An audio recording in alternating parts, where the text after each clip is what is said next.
Given the fastidious type of man that Uncle Jack was, it seemed to me appropriate that I should dress up to tell this particular story, which is called Dinner with Uncle Jack. It was always an occasion to be invited to dinner with Uncle Jack, where his culinary creations were the talk of the family. We used to have dinner at his house about once a month during the winter when I was growing up. It was less often in the summer months because Uncle Jack disdained the barbecue. Coarse, proletarian cooking, he called it, only fit for cavemen. Our family gatherings would usually include my Aunt Phyllis, her husband Xavier and daughter Dolores, my parents and me. It's unsurprising that Uncle Jack almost never accepted invitations to supper at our house, but my mother's cooking did not meet his exacting standards. I don't wish to disparage my mother's culinary abilities, for they were certainly adequate, plain cooking even perhaps a little unimaginative. Despite such privations, I seemed to thrive on it. Uncle Jack, my mother's brother, lived alone. He'd been married many years ago, but it was whispered that his wife Laurel had run off and never been heard from again. Photographs of Aunt Laurel made that seem not unlikely. Perhaps she'd gone to parts unknown with a lover, for the photos revealed her as a rather brassy blonde, ample-chested and heavily made up. I don't recall any of this because it happened when I was quite young. My father rumoured that there had been other lady friends later on. However, all such comments, however indirect, were always shushed by my mother, who did not like the idea of scandal, so I had no idea whether or not these rumours might have been true. Besides, Uncle Jack's love life is not the issue in this story. My point is to describe my uncle as a dinner host. Uncle Jack could perhaps be portrayed as a bon vivant. I always remember being welcomed to his home by a somewhat rotund gentleman holding a wine glass in one hand while he opened the door with the other. Once inside the house, "Do make yourselves at home. Let me take your coats. Have a seat. What may I get you to drink?" Our host would bustle about with quite unnecessary attentiveness.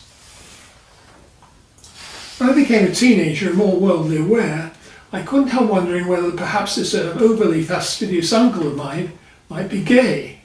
That might perhaps have explained the earlier decampment of Aunt Laurel. Or perhaps it was just that she simply couldn't stand the way he fussed over everything. Once we were more or less comfortably seated and family gossip had begun to be exchanged, canapes would be served.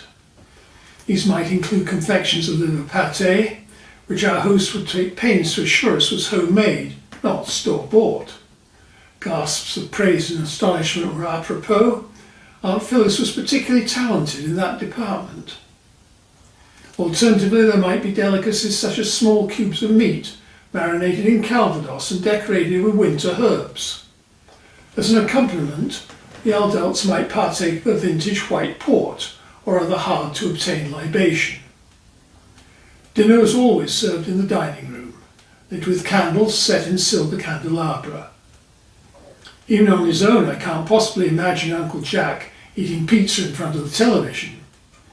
The table would be laid to perfection, cutlery would be laid out precisely and equally spaced on a linen tablecloth. I learned to infer from the appearance of the place settings what dishes might be served. Would it be soup, then pasta, then entree? Or perhaps the entree would be preceded by fish and then salad. Wine glasses appropriate to white wine, then red, would be arranged to the upper right of the knives. There would also be tumblers filled with iced water to clean the palate, even on the occasions when sorbet was served between courses. For the younger set, there were always beverages to complement the wine being served to the adults, perhaps sparkling pear juice to accompany white wine, and cranberry cocktail to accompany red. Uncle Jack prided himself on making the entree of the meal himself, and rather exotic. He was a keen huntsman and would regale us with stories of the meats that he himself had shot and butchered during the fall season. It was all part of his persona as the chef who prepared everything from scratch, including sourcing the meat himself. So we might be served such dishes as baciofe, Alsatian meat and vegetable stew, Hungarian goulash simmered in slivovitz, homemade penne with bolognese meat sauce made with gherkins and Amarone wine, or redonda de ternera on salsa de puero, Spanish veal in leek sauce.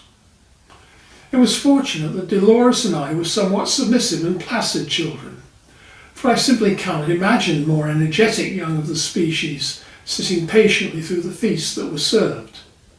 Fortunately, we were allowed to leave the table and go and watch television after the main course was finished, and dessert would be brought to us when it was ready.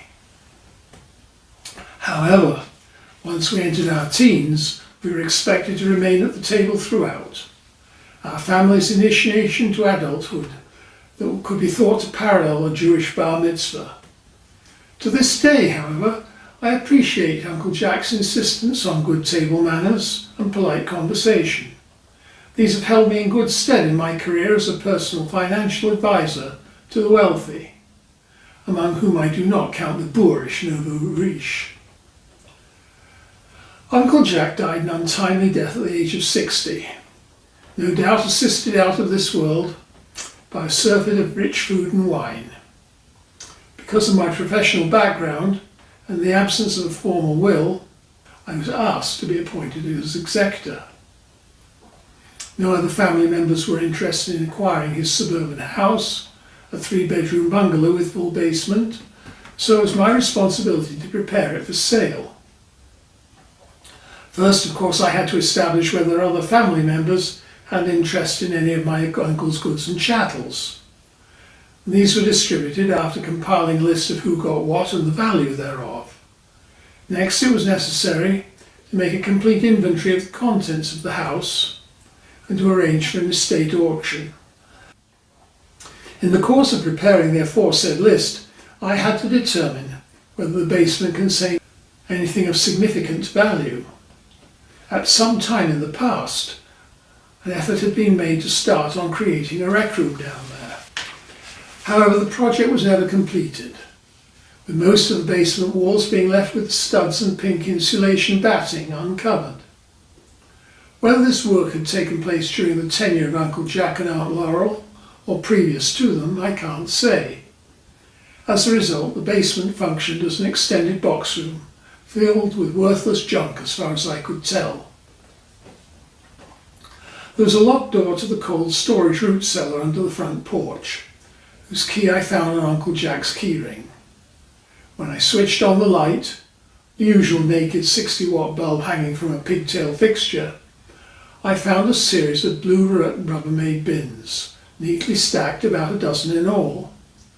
Each one had a neatly written label with a woman's name: Laurel, Monica, Alison, Jennifer, and so on. They were dated with different years, but always in September, October or November. Upon removing the lids from the Rubbermaid bins, I found to my horror that inside each of them was what appeared to be a complete set of disarticulated human bones. Worse still, within each bin was a duotang binder of recipes for familiar-sounding dishes, among them such specialties as Hungarian goulash simmered in slivovitz, homemade spiced liver pate, penne with bolognese sauce made with gherkins and Amarone wine, baciofe, and so on.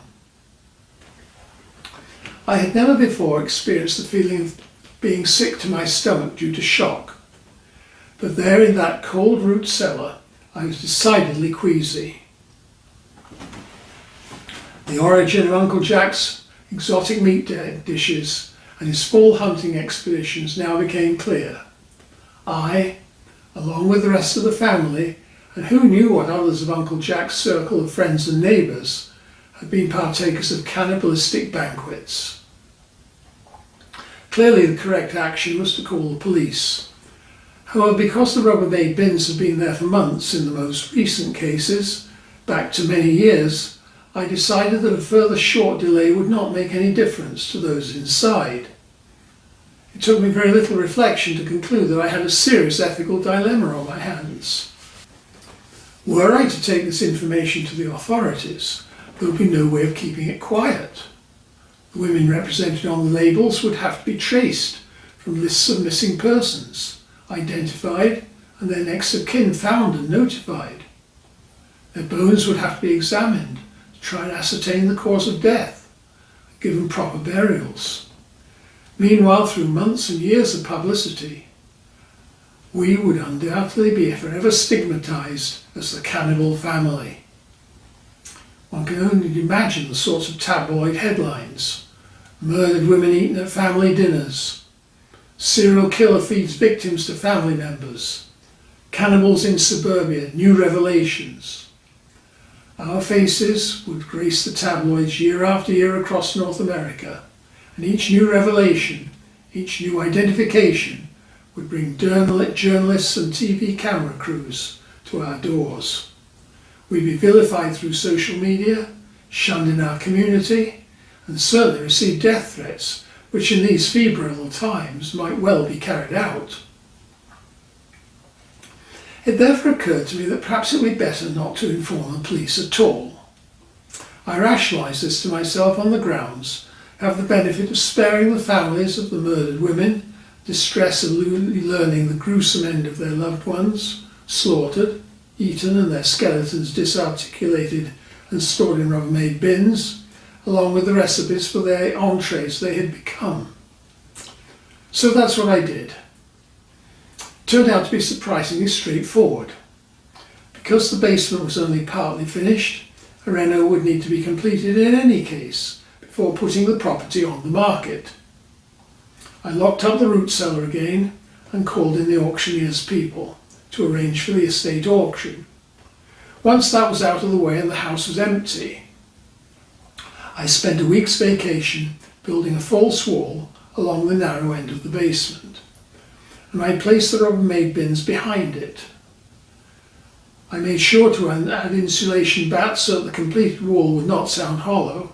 Then I erected drywall along both the false wall and the rest of the room where the studs and insulation had been left exposed. This done, I hired a professional painter to redecorate the whole house from top to bottom, ready for sale. That was 7 years ago. The house was purchased by a young couple with 2 delightful small children. They seemed to be very happy there. This allowed Laurel, Monica and their ilk to continue to live in the basement undisturbed. I did not tell any of this to the rest of my family, both so they could live and rest in oblivious peace, and also because the fewer people who knew the truth, namely me, the less chance of it slipping out inadvertently. Who could have guessed that the new owners would leave the candles burning when they retired to bed on Christmas Eve? The house burned to the ground in the small hours of Christmas morning, and all 4 occupants died in the tragedy. The remains of the building are scheduled for demolition next week. I'm getting very anxious about what may be revealed when the backhoe moves in. And more importantly, from my perspective, who will be held responsible? Looking back, it would have been a sensible idea to have removed the labels and the recipes from the Rubbermaid bins. But as they say, hindsight always has 20/20 vision.